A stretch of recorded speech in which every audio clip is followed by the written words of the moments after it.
Hi, welcome to Mr. Meal's Music. I'm Anthony Meal. Here's the teacher tips and tricks version for Toembai. First thing I'll do once the kids can play the game is slow it down, incredibly slow to maybe even 60 beats per second. Toembai, Toembai, Toembai, Toembai, Toembai, Toembai, Toembai.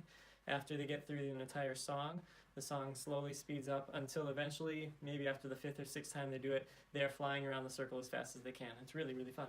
And that's a great teachable moment also to talk about tempo and how it is not necessarily tied to dynamics.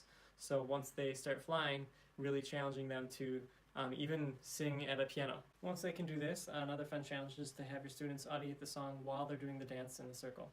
So I would maybe accompany them with a guitar, or sometimes they can even do it without any accompaniment at all. So it'd just be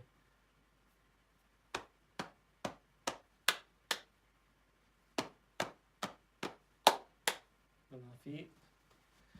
So that's a pretty fun challenge for your students as well. This final challenge is great for your kiddos because they get to show their creative spirit. So I would typically break them into maybe groups of 3 or 4, and those kiddos can come up with new dance moves for the circle game. Once they have it, they can present it to the class. And before we break into groups, I really challenge them to think spatially. So not doing just the same exact things we did for the song. So not just going, but doing other creative movements that'll really challenge their peers. The only thing they need to know is that their pattern needs to be 8 beats long.